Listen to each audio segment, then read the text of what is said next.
준비하는 거 보니까 정말 열심히 하시더라고요. 예. 그렇게 또 막내분들, 근데 막내라고 그래도 다 뭐 40대 뭐 이러셔서 막내라고 하기도 좀 그러긴 하신데, 예. 어쨌든 또 귀한 모습들로 하나님 앞에 헌신하는 모습들이니까 위에서 많은 기도 부탁드리고, 앞으로 우리 권사님들을 이어서 또 교회를 이끌어가야 되는 일꾼들이니까 또 많은 거 가르쳐 주시고 또 협력해 주시는 그런 우리 성도들 되시기 바랍니다. 오늘 말씀의 제목은 같은 마음을 품으라입니다. 예, 오늘 말씀의 주인공은 유오디아와 순두개입니다. 유오디아와 순두개. 성경에서는 딱 이 한 줄만 나와요. 그러니까 한 번씩만 거명되는 이름인데, 사도 바울이 감옥에 있으면서도 빌립보 교회를 생각하며 편지할 때에 이 두 사람에 대해서 거명을 하고 있는 거예요.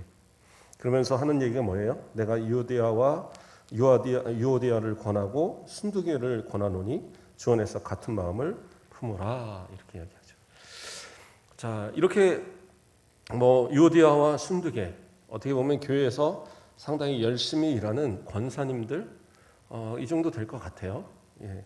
어떤 학자들은 이 둘 중에 하나는 원래 그 루디아가 아닐 것인가라는 짐작을 하기도 합니다. 왜냐하면 루디아라는 것이 지명일 수가 있거든요. 이름이라기보다는 지명에 가깝다라고 보통 해석을 하기 때문에, 그래서 루디아라고 부르는 게 아니라 루디아 댁 뭐 이런 거 있잖아요. 순천 댁, 여기 광양 댁 이렇게 부르는 것처럼 그 지명을 그 여인의 이름에 붙여서 부르는 그런 이제 습관적인 부분으로 이렇게 해석하기도 합니다. 그러나 명확한 근거는 없어요. 어쨌든 이들은 교회 내에서 상당히 충성스럽고 헌신하는 그러한 모습입니다. 그런데 이 모습들이 성경 안에서도 여러 군데서 하나님 앞에 충성하는 여인들이 또 기록이 되고 있어요. 대표적인 사람들을 보면 고린도에서 바울을 도와서 천막을 같이 기우면서 전도에 힘썼던 브리스길라와 아굴라가 남편이고 브리스길라 또는 브리스가라고 부르는데 그가 아내죠. 그런데 아내의 이름을 어떻게 보면 남편의 이름이 먼저 나오기도 하는데 아내의 이름이 먼저 나오는 게 더 많아요. 왜 그러냐? 그만큼 교회를 위해서 헌신하고 사도를 위해서 보필했던 여인이 바로 브리스길라이기 때문입니다. 또 좀 전에 얘기했던 루디아 같은 경우에서도 바울이 이 마게도냐로 가서 복음을 전할 때 가장 처음 복음을 전했던 빌립보에서 거기서 이제 만났던 여인이잖아요. 그가 자기의 집으로 모셔서 세례를 받고 말씀을 듣고 그러면서 그 루디아를 통해서 그 교회가 빌립보에 생겨난 거예요. 그래서 상당히 그 충성스러운 여인의 본을 보인 그런 모습입니다. 또 도르가라하고 하는 또 다비다. 그 다비다도 마찬가지로 그 베드로 사도가 인정할 만한 그런 교회에 충성된 선행과 구제에 힘썼던 그러한 여인으로 성경은 기록을 하고 있어요. 그런 이런 이제 여러 여인들이 나오는데 그들의 어떤 그 여러 가지 행적들이 어느 정도는 유추할 수 있는 내용들이 다 들어 있는데 사실 이 유오디아와 순두개는 그런 내용이 없어요. 그러나 그 3절 말씀으로 가면 뭐라고 그래요? 또 참으로 나와 멍에를 같이 한 내게 구하노니 그 다음에 복음에 나와 함께 힘쓰던 저 여인들을 돕고 이렇게 나오거든요. 여기서 저 여인들 그 사람들이 유오디아와 순두개거든요. 그러니까 저 여인들을 뭐라고 평가했습니까? 복음에 나와 함께 힘쓰던. 그러니까 교회를 위해서 복음을 위해서 상당히 헌신했던 여인인 것은 분명하다라는 거예요. 그리고 바울이 기억하여 이렇게 이야기할 정도고 교회가 그들을 함께 협력하여 도우라고 막 이렇게 명령하는 걸 볼 때는 교회에서 상당히 영향력 있는 그리고 성도들에게 모범이 되는 그러한 여인들 중에 이 두 사람이었던 겁니다. 그러니까 참 귀한 분들인 거죠. 그러나 그들 가운데 분쟁이 있어서 다툼이 있으므로 같은 마음을 품으라고 그렇게 권면하고 있는 거예요. 자, 그래서 오늘은 이 두 사람을 중심으로 또 여러 헌신하는 그 모습들을 우리가 살펴보면서 우리 오여전대뿐만 아니라 모든 여성도들뿐만 아니라 모든 남성도 우리 모든 우리 교회 성도들이 어떻게 하나님 앞에 헌신하고 충성하는 모습을 가져야 될지 이 모습에 대해서 살펴보고자 하는 겁니다. 자, 오늘 헌신하는 모습. 그래요. 아까 말했지만 유디아와 이 순두개가 어떻게 헌신했는지는 정확하게 나오진 않아요. 그래서 헌신의 모델을 하나를 다시 또 찾아보면 아까 말한 그 루디아 같은 경우, 죄송합니다. 다비다의 그 헌신을 먼저 한번 살펴보고자 합니다.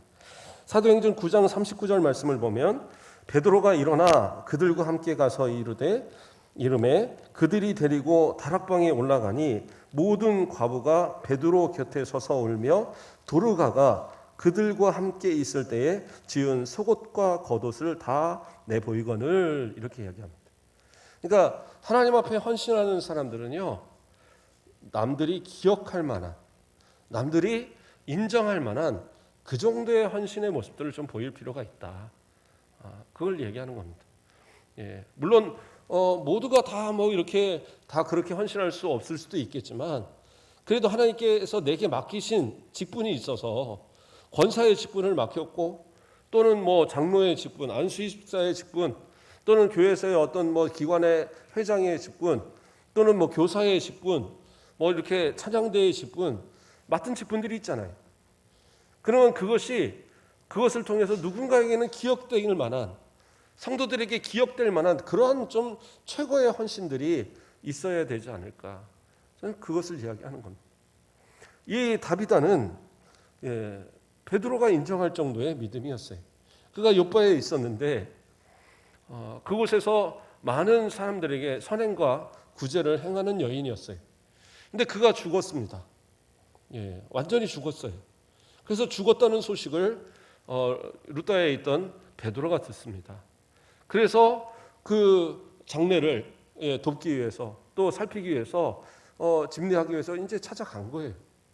찾아갔더니 이미 시체를 깨끗하게 우리로 말하면 염을해서 깨끗하게 옷을 입혀갖고 그래서 침상에 다락에 있는 침상에다 눕혀놨어요. 그리고 주변에 둘러있는 여인들이 그 과부들이 거기서 울면서 슬퍼하고 있는 거예요. 그 과부들은 누구냐? 이 초대교회 성도들은 구제에 많은 힘을 썼는데 그들 가운데 나이 많은 그 과부들 그들을 존대하고 그들을 잘 섬겼어요. 왜냐하면 그들은 그 가정에서 보필할 만한 그러한 가족이 없으면 밖에 나가서 상당히 천대받는 그러한 위치에 있을 수밖에 없거든요. 여인들 자체가 그 당시엔 그렇게 인정받지 못하던 시대에 남편이 없고 자녀가 없는 그러한 이 나이 많은 이 노인들은 그야말로 먹고 살기도 힘든 그러한 모습이었어요. 그렇기 때문에 구제의 대상들 가운데 그러한 여인들이 많이 대상이 되었던 겁니다. 그런데 그 가운데 특별하게 이 도르가 다비다는 그 나이 많은 이 과부들을 챙기는 일에 참 열심을 다했어요. 그래서 그들을 향한 선행, 그들을 돕는 일들, 그리고 그들을 구제하는 일에 힘썼는데 특별히 무엇을 했느냐? 옷을 지어서 자신의 손기술로 옷을 지어서 그 옷을 다 제공을 했던 거예요. 특별하게 어떤 사람한테 어느 때 한 번이 아니라 힘써 할 수 있는 대로 해서 그것을 다 나눠주는 거예요. 아이고 그 속옷이 떨어졌을 것 같은데 제가 속옷 만들어줄게. 속옷 만들어주고. 아이고 추운데 다니실 때 힘드시죠? 하도 겉옷을 만들어서 주고.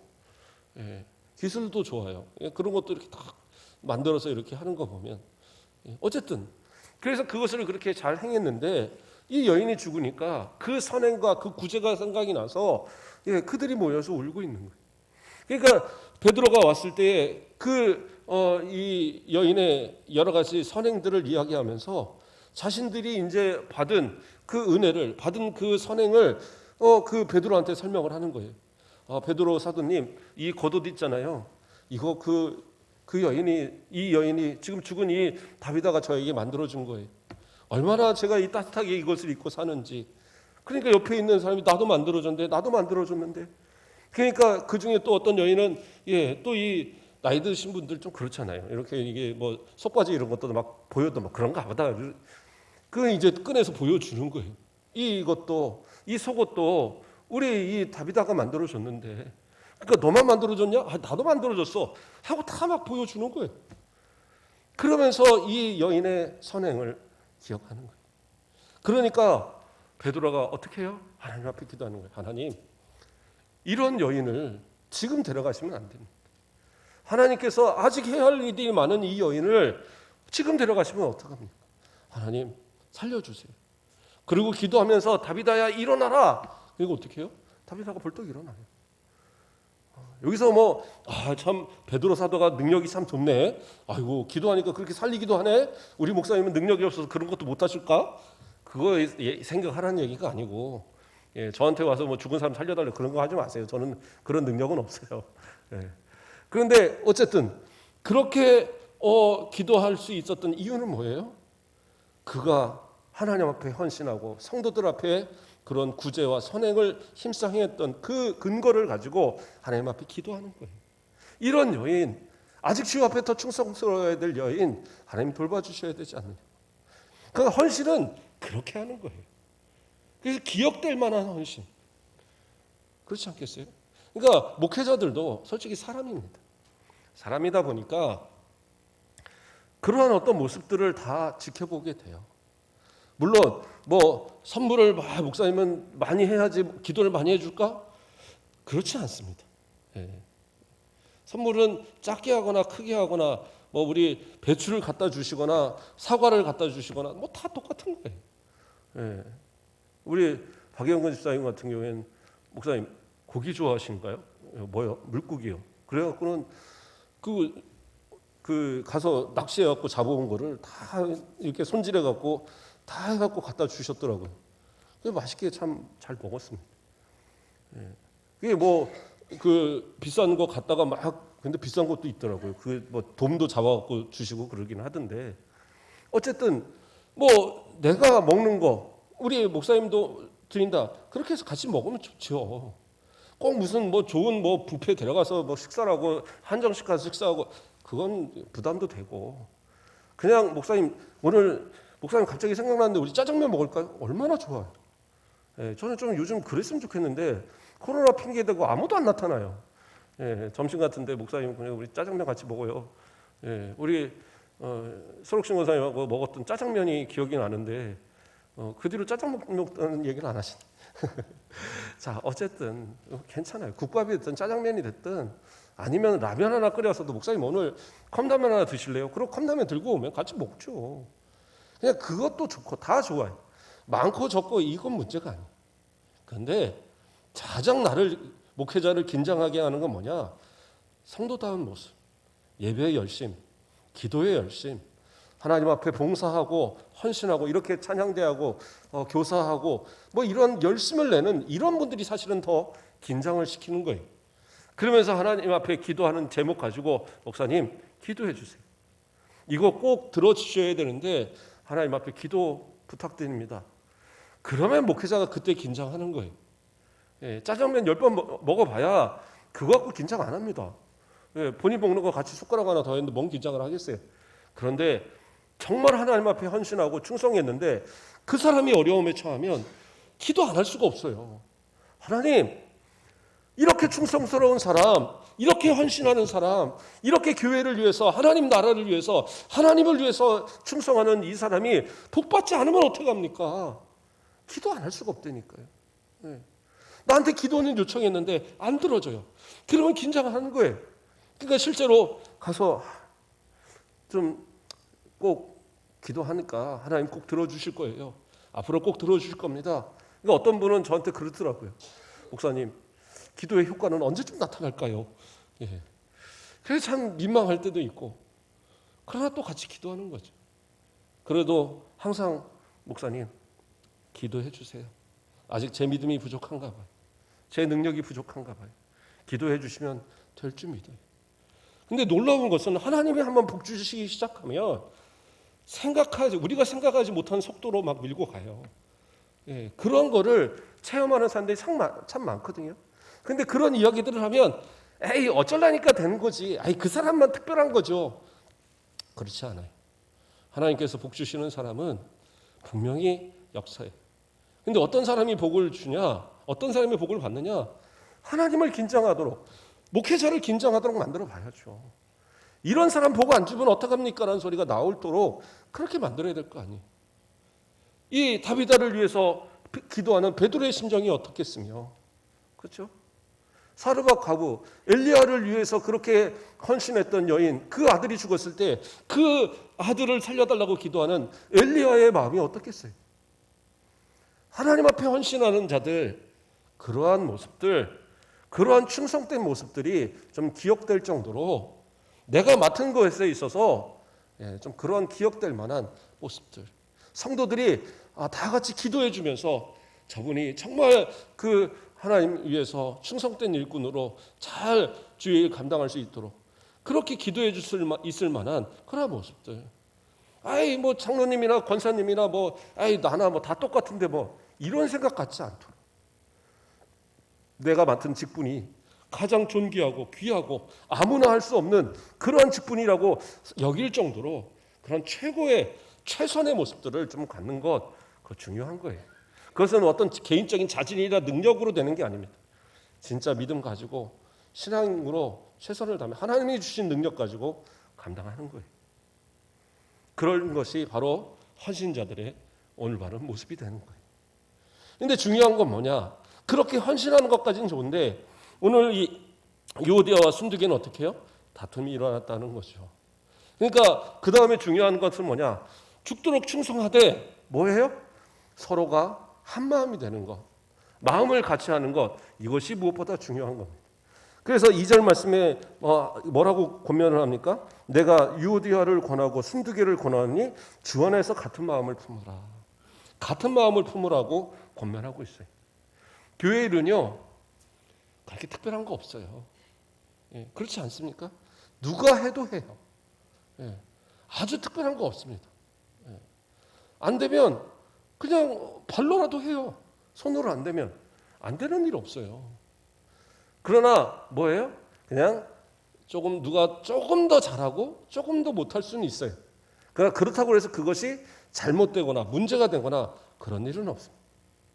진리가 아닌 이상, 하나님의 말씀의 진리가 아닌 이상은 틀린 건 없단 말이에요. 조금 다르거나 조금 부족할 수는 있어도, 그러나 그렇다고 해서 그것이 실패하거나 많은 사람들이 해를 끼치거나 그런 일은 없습니다. 교회 일은 충성스럽게 감당하는 사람, 그 사람이면 누구나 다 할 수 있어요. 그러나 그 서로가 충성을 하면서 나는 내가 맞다 싸우면 그때는 분쟁이 되는 거죠. 그러지 말고 내가 맞다고 여겨져도 저 사람도 맞다라는 걸 인정하고 저 사람이 강하게 주장을 하면 내가 굽혀주면 되는 거예요. 그래? 그러면 이번에는 당신이 하자는 대로 한번 해봅시다. 내가 도와줄게요. 같이 협력할게요. 그래서 그렇게 같이 한 마음으로 서로가 품는 거예요. 그런데 거기서 중요한 얘기가 있습니다. 뭐라고 얘기합니까? 같은 마음을 품으라. 그 앞에 뭐가 나와요? 주 안에서. 그러니까 주 안에서 행하면 같은 마음을 품을 수 있어요. 세상에서는 높아지는 게 좋고 내가 인정받는 게 좋고 내가 최고가 돼야지, 그래야지 그것이 잘했다라고 말할지 모르겠지만 주 안에서는 뭐예요? 평화예요. 주 안에서는 사랑이에요. 그것이 온전히 이루어져야지 진짜 그것이 헌신이지. 어떤 분들은 진짜 열심을 다하는데 끝에 가서는 꼭 다툼이 일어나요. 끝에 가서는 꼭 싸움이 일어나요. 그건 헌신 아니에요. 서로가 한 마음을 가져야 될 이유는 뭐예요? 우린 주 안에서 거하는 사람들이. 주님은 어떤 분이십니까? 우리를 위해서 하나님과 우리 사이에 벌어진 이 틈을 이어주시기 위해서, 그 화평을 이루시기 위해서 십자가에서 죽으시기까지 그 화평을 이루신 분이에요. 그 모든 화평을 우리에게 본을 보이셨고, 또 예수님은 우리에게 무엇을 얘기하셔요? 사랑의 계명, 새 계명을 주시고 이것을 지키라고 말씀하셨어요. 그런데 사랑하지도 않고 화평하지도 않는다면 우린 뭐예요? 우리의 헌신은 가짜가 되는 거예요. 주 안에서라고 하면, 진짜 믿음 안에서 신앙 안에서 헌신하는 성도라고 한다면 같은 마음, 한 마음을 품고, 그렇죠? 마치 찬양대가 이렇게 아름다운 찬양으로 하나 되듯이 소리가 전혀 다른 사람들이 높은 소리와 낮은 소리와 중간 소리가 다 어우러져서 하나의 소리를 만들잖아요. 이게 쉬운 거냐? 그거 뭐 지휘자가 하는 대로 그냥 따라 부르고 되고, 내 마음대로 부르면 되죠. 안 그래요. 제가 예전에 좀 작은 교회, 개척교회 가서 사역을 할 때, 제가 가기 전에 그 교회 전도사님이 교회를 나갔어요. 그래서 제가 이제 그 전사님으로 와달라고 그래서 갔는데, 그분이 나간 이유가 뭐냐? 뭐 아이들을 가르치다 나간 게 아니에요. 찬양대 지휘를 하라니까 자기도 능력이 없는데 와서 지휘를 하려고 지휘를 하니까 말을 안 듣는 거예요. 내가 맞다 네가 맞다 서로 막 이러니까 성가대하고 싸우고 교회를 나가버렸어요. 그리고 이제 저한테 찬양대를 맡을 수 있느냐라고 물어보시면서 이제 아는 목사님이 부르셔서 그럼 제가 지휘를 하겠습니다. 그러고 가서 지휘를 했어요. 아니나 다를까 한 집사님이 나 안 할래요. 그러는 거예요. 나 안 할래요. 저 전사님 때문에 안 할래요. 그래갖고 목사님이 와서 근심하면서 아니 전에 전사님도 그러고 나갔는데 이거 어떡하냐라고 얘기를 하는 거예요. 제가 그 집사님을 따로 불렀어요. 불러서 집사님 잘하는 거 안다. 이 중에서 제일 잘하는 건 아는데 제가 볼 때는 고칠 부분이 있어서 지적을 하는 거다. 그거를 나를 믿고 한 달만 따라와라. 그렇게 하시면 찬양대도 더 좋아질 것이고 그리고 집사님도 앞으로 더 실력이 늘 것이다. 제가 약속을 했어요. 그리고 한 달이 지났을 때 찬양대가 정말로 잘 됐어요. 나머지 파트도 그렇고. 그리고 두 달이 지났을 때에 그때 무슨 그 교회 절기 행사였는데 그때 몇 곡을 준비해서 이렇게 했는데 성도들이 다 눈물도 흘리고 목사님이 우리 교회에 만들어진 이후에 이런 찬양을 본 때가 있느냐. 그러면서 그 여집사님이 정말 칭찬을 많이 받았어요. 너무 잘하셨다. 그러니까 저한테 와서 고맙다고 얘기를 하시더라고요. 다른 게 아니에요. 내가 잘하고 내가 이렇게 하는데 왜 인정을 안 해주냐. 그게 중요한 게 아니에요. 다른 사람보다 내가 잘할 수는 있는데 하나가 되지 못하면 의미가 없는 거예요. 찬양대는 서로의 소리가 드러나지 않고 서로가 하나 되어지고 서로가 어떻게 보면 큰 소리가 작은 소리들을 위해서 이렇게 희생하기도 하고 작은 소리들이 힘을 내서 큰 소리와 같이 맞추기도 하고 자기 소리를 가장 이쁘게 만들면서 그것이 협력되어지고 이런 모습 속에서 하나가 되는 거거든요. 그런 것처럼 교회 안의 모든 일도 마찬가지예요. 누군가 특출나게 잘한다 그것만 갖고 가능하진 않아요. 서로가 협력하는 가운데 돕는 가운데 그때서 올바른 모습이 일어나는 거예요. 그래서 만약에 이 유디아와 순두개가 서로 내가 잘난다 하지 말고 둘이 진짜 하나가 된다면 교회는 어떻게 되겠어요? 더 번창하고 더 왕성해지는 모습들이 일어나게 되는 거예요. 전도회나 또는 우리 권사회, 우리 안수입사회, 또 교사들 찬양대 어느 곳이고 다 마찬가지. 차라리 누가 다툼을 이룰 것 같으면 그냥 앞에서 얘기하세요. 내가 미안해. 그냥 내가 잘못했어.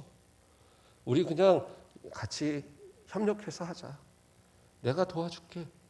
그냥 그렇게 하면 되는 거예요. 그 이상의 뭐가 필요가 있습니까? 내가 맨날 지면 어떡합니까? 내가 맨날 그 손해보는데 어떡해요? 손해보면 어떻습니까?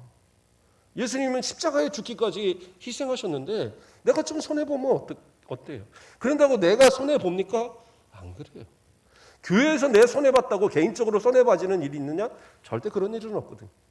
오히려 겸손하면 겸손할수록 하나님이 아시고 성도들이 알아요.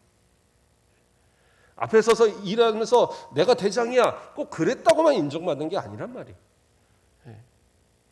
하나님 앞에 가장 충성된 모습, 빚도 없이 이름도 없이 그렇게 충성하는 모습들, 그러한 모습들이 쌓여서 교회는 만들어지는 것이고 이제까지 교회가 이렇게 번창하고 이렇게 왕성해질 수 있었던 이유가 뭐예요?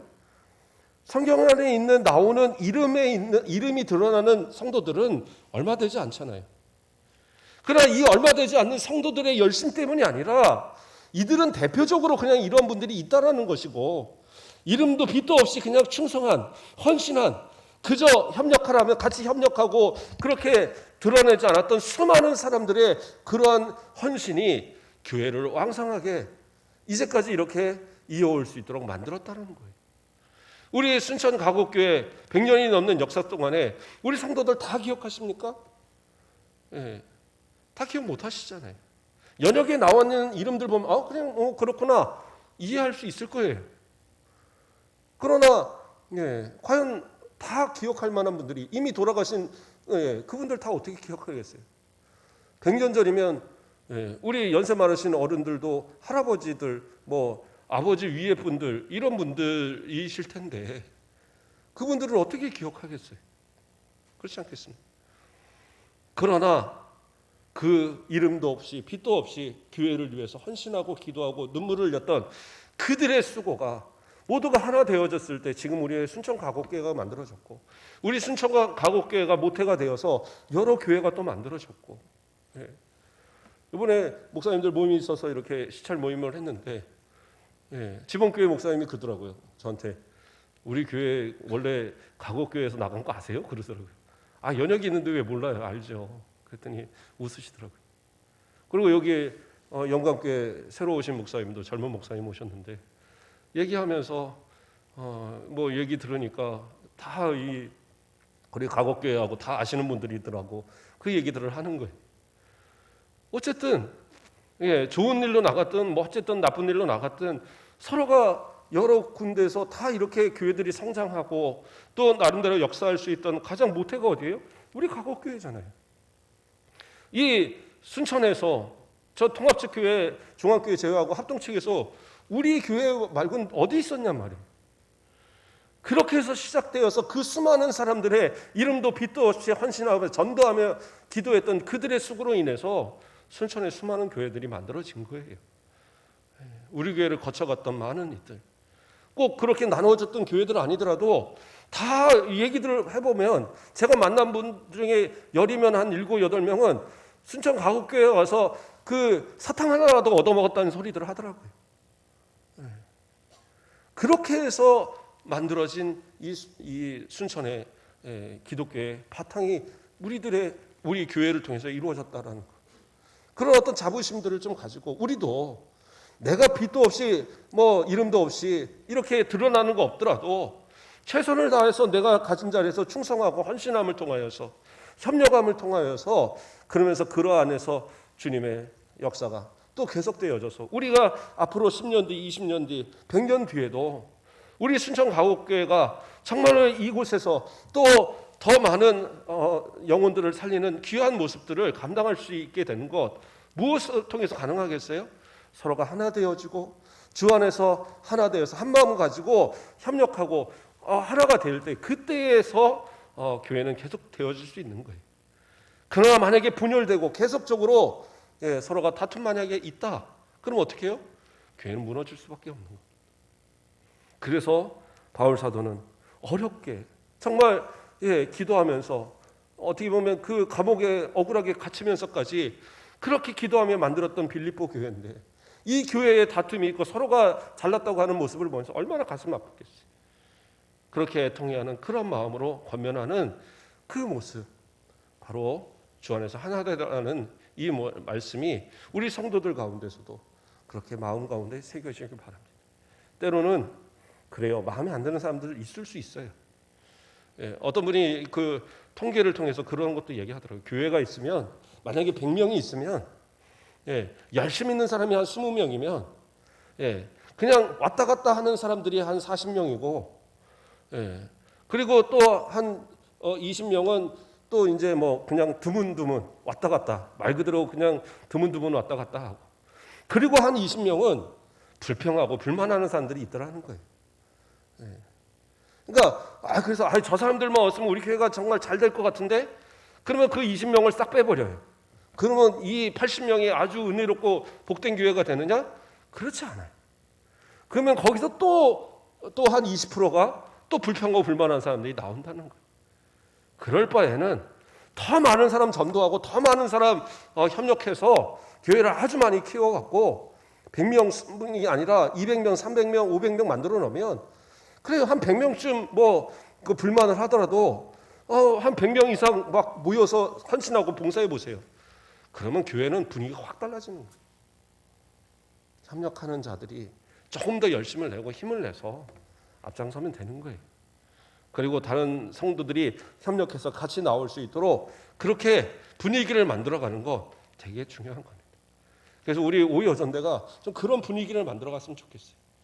그런 여전대를 통해서 정말 뭔가 성도들이 그래 우리가 좀 살아 움직이는구나 이런 느낌을 받도록 앞장서 좀 이끌어 주시고 그래서 서로가 하나 되어주고 그런 모습들. 그러면서 또 부탁이 되는 것은 뭐였느냐? 3절 말씀을 보면 뭐라고 나와요? 또 참으로 나와 멍에를 같이 한 데게 구하노니 복음에 나와 함께 힘쓰던 저 여인들을 돕고. 이거는 이제 교회 지도자들과 성도들을 향한 권면이에요. 그러면서 뭐라고 얘기를 하느냐? 저 여인들 누구예요? 순두계 유오디아를 도우라는 거예요. 협력하라는 겁니다. 앞장서 일하는 사람들 그래 니네들 이 일을 해. 그리고 나머지는 방관하라는 게 아니라는 거예요. 아까 말한 대로 내 이름이 드러나지 않을 수 있어요. 내 이름 내가 한 것이 어떤 태가 안 날 수 있어요. 그 공들이 앞장선 유오디아 이 순두계에게 다 돌아갈 수 있어요. 그래도 괜찮아요. 왜요? 하나님이 다 아시니까. 하나님이 다 그것을 알고 계시니까 그걸 갚아주실 분은 누구예요? 우리 하나님이에요. 우리 예수님이에요. 사람이 갚아주는 거 아니에요. 그런데 왜 사람에게 칭찬받는 걸 생각하십니까? 앞에 있는 사람들은 칭찬을 어떻게 보면 받아서 자기 받을 상을 깎아먹는 거예요. 그렇게 생각하시면 돼요. 목회자들도 그렇잖아요. 저는 어떤 분들은 그런 자랑 막 하시는 분들이 있어요. 교회는 우리 교회 절반도 안 되는 교회면서 성도들이 뭐를 이렇게 해주고 뭐를 해주고 그래서 나는 그게 되게 큰 줄 알았어요. 그런데 얼마 안 돼요.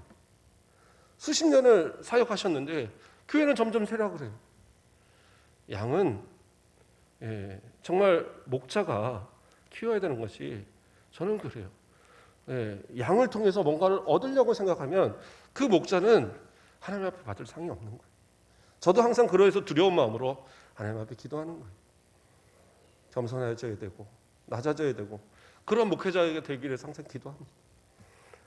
하나님 앞에 우리 모두가 좀 그러한 모습들로 내가 드러나서 상 받는 것보다는 오히려 협력해서 더 서로를 높여줌으로 인해서 그래서 내 받을 상을 천국에 하나님 나라에 쌓아놓는 그런 사람들 그런 모습이 되면 얼마나 좋겠어요. 그래서 앞에서 일하는 분들이 최선을 다해 일할 수 있도록 그렇게 도와주셔야 돼요. 아내들이 교회에서 충성하는 거에 있어서 막 불만하고 그러시면 안 돼요. 봉사하라고 헌신하라고 자꾸 시간도 내도록 허락도 하시고 자꾸 일하라고 더 독려도 하셔야 돼요. 교회에서 모이고 교회에서 충성하지 않으면 그 힘을 어디다 써요? 밖에다 써요. 그거보다 낫지 않겠어요? 저희 처형이 저 울산에 사는데 우리 큰 동서가 울산 현대 다니거든요. 그런데 이제 처음에 가서 놀랬던 게 어디 이제 낮에 어디 카페를 갔더니 다 여자들만 가득하더라고요. 식당을 가도 다 여자들만 있더래요. 근데 남편은 일하고 나서 열심히 울산 현대는 돈 많이 주잖아요. 월급 많이 주니까.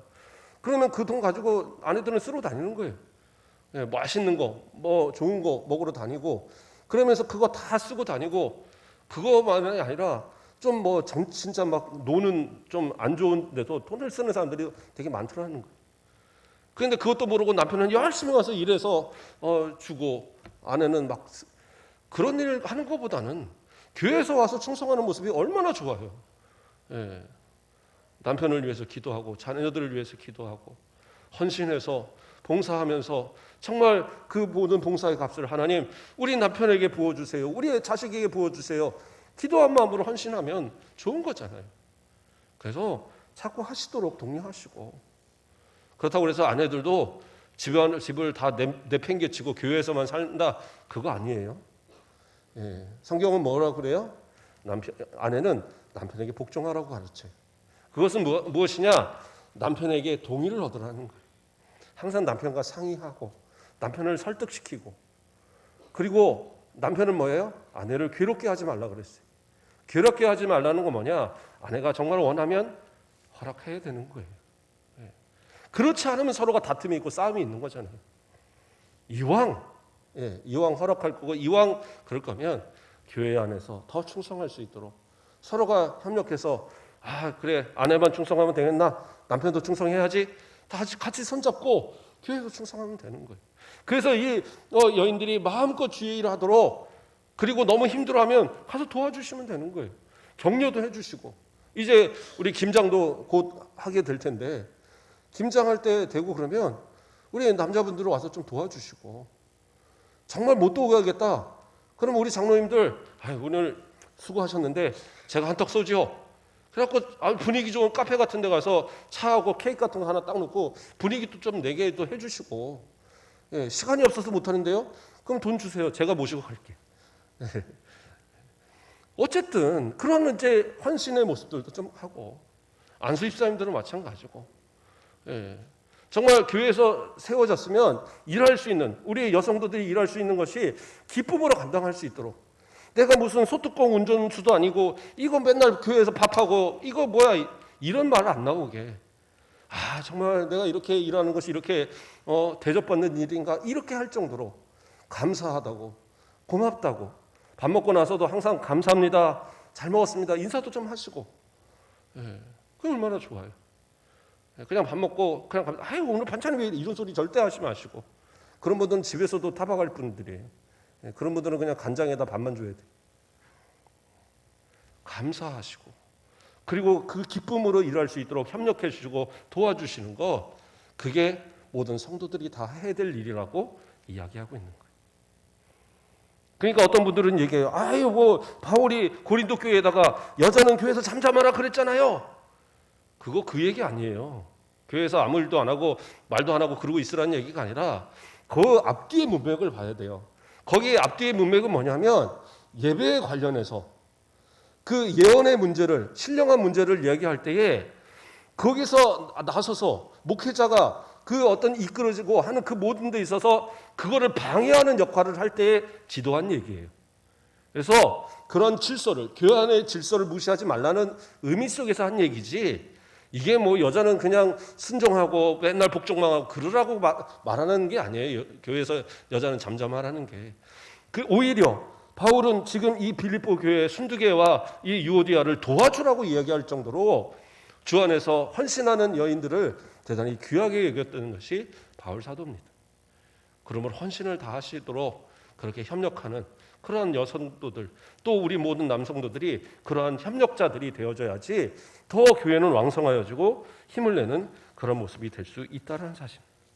마지막 하나 더 생각을 해보면, 중요한 것은 뭐냐? 성도들이 하나님 앞에 헌신하고 또 수고할 수 있는 분위기를 만들어가는 것, 그건 대단히 중요합니다. 그것은 어떻게 보면 교회에서의 지도자들의 역할이에요. 목회자도 마찬가지지만 우리 장로님들, 또 우리 안수 집사님들, 또 우리 권사님들 모두가 그런 분위기를 만들어갈 수 있어야 돼요. 그래서 여기서도 이야기할 때 뭐라고 얘기합니까? 참으로 나와 멍에를 같이 한 내게 구하노니 복음에 나와 힘쓰던 저 여인들을 돕고, 그 다음에 또 뭐예요? 또한 글레멘드와 그 외의 나의 동역자들을 도우라, 이렇게 이야기하고 있어요. 그러니까 수고할 수 있는 사람들이 꼭 뭐 그 몇몇 앞장선 사람들뿐만 아니라 모든 사람들이 일할 수, 누군가 헌신한다 그러면 그 헌신할 수 있도록 분위기를 만들어주는 그런 역할들이 분명히 필요하다라는 거예요. 그래서 누가 일하면은 네가 해, 그리고 다 막 일을 몰아주는 게 아니라, 그래? 내가 옆에서 도울게. 내가 뭐가 필요해? 내가 뭐 하면 되겠어? 이런 분위기를 만들어야지. 그래야지 교회가 하는 거지. 어떤 분들은 그래요. 교회에서는요 조용하고 있어야 돼요. 왜 그러냐 그러면 말 한마디 잘못하면 엄청 뒤집었어요. 내가 다 해야 돼요. 그래서 말하면 안 돼요. 그런 분위기가 돼서는 안 되는 거예요. 누군가 하나님 앞에 헌신하고자 하는 마음을 가졌다면 그가 다 할 수 없는 부분들을 곁에서 함께 돕는 거예요. 그 영광은 그 사람이 받더라도 그 모든 걸 다 해주는 거예요. 마치 엄마가 그렇잖아요. 아이가 엄마 오늘은 내가 만들 거야. 그래서 떡볶이를 만들겠다고 꼬마 아이가 한다 이거예요. 그럼 엄마는 어떻게 해요? 옆에서 뭐도 쓸어주고 뭐도 해주고, 그래갖고 아이가 그냥 딱 넣고 물만 넣으면 되도록 그렇게 도와주는 거예요. 그러고는 그 아이는 오늘 떡볶이 내가 했어 그런단 말이에요. 그렇다고 해서 그 영광이 없어지는 겁니까? 아니에요. 하나님은 그거 다 아시는 거예요. 엄마가 한 게 분명하죠. 성도들도 알아요. 그러나 그러한 영광을 체험하고 해본 성도들은요, 더 열심을 내서 교회 일을 하거든요. 그러니까 그런 분위기들을 자꾸 만들어 주세요. 아이고 그거 나도 다 아는데 아이고 그거 그렇게 하면 안 돼 이러지도 마시고 서로가 협력하는 가운데 이 사람을 귀하게 여기고 저 사람을 귀하게 여기시고. 왜요? 뭐라고 나와요? 그 이름들이 생명책에 있다.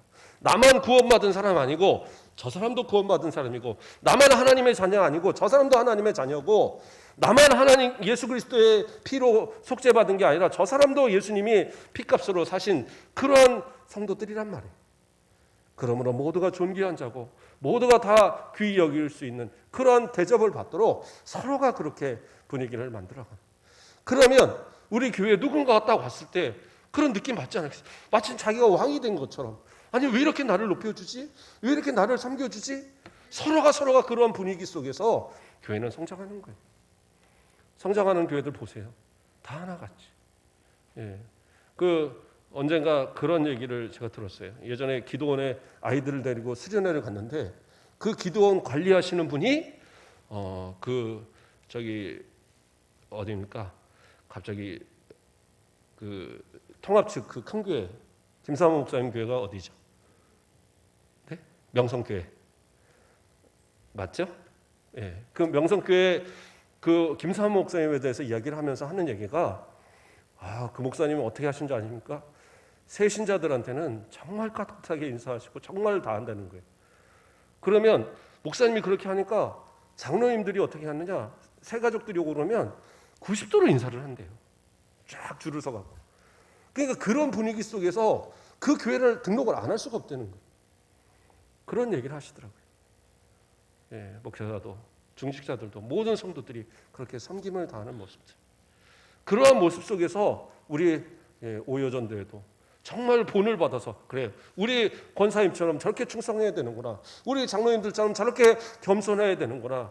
이렇게 교회를 섬겨야 되는구나를 알고 그렇게 해서 앞으로의 모습들을 배워가면서 우리 교회를 또 이끌어가는 제목 되어지도록 그렇게 기도해주는 모습들이 되어야 된다는 사실. 이게 단순히 우리 오여전도회뿐만 아니라 모든 성도들이 한마음 되어져서 유오디아와 이 순두개처럼 교회에서 정말 충성된 일꾼 되시고, 그러나 서로 분열되지 않고 하나 되는 모습들 되시고, 또 일하는 이들을 위해서 협력하는 이들 되시고, 더 많은 이들이 수고할 수 있도록 그러한 분위기를 만들어가고 또 그렇게 협력하고 기도해주는 그런 모든 사랑으로 하나 되어지는 우리 모든 교회 되시길, 교회 성도들 되길 주님의 이름으로 축복드립니다. 기도하겠습니다. 사랑의 하나님 감사를 드립니다. 헌신의 모습들이 그렇게 쉬운 것은 아니지만 그러나 하나님께서 우리에게 맡기신 모든 것들을 결코 소홀히 하지 않게 하시고 할 수 있는 한 최선을 다해서 하나님이 인정하시는 모든 성도들이 인정할 만한 그러한 헌신이 되게 하시고, 또 헌신하는 자들이 마음껏 주의를 감당하도록 내 이름이 드러나지 않더라도 주 안에서 협력하고 돕고 최선을 다하여 내게 맡기신 신앙의 삶을 살아가는 우리 모든 성도들 되도록 축복하여 주시옵소서. 감사합니다. 예수 그리스도의 이름으로 기도드립니다. 아멘.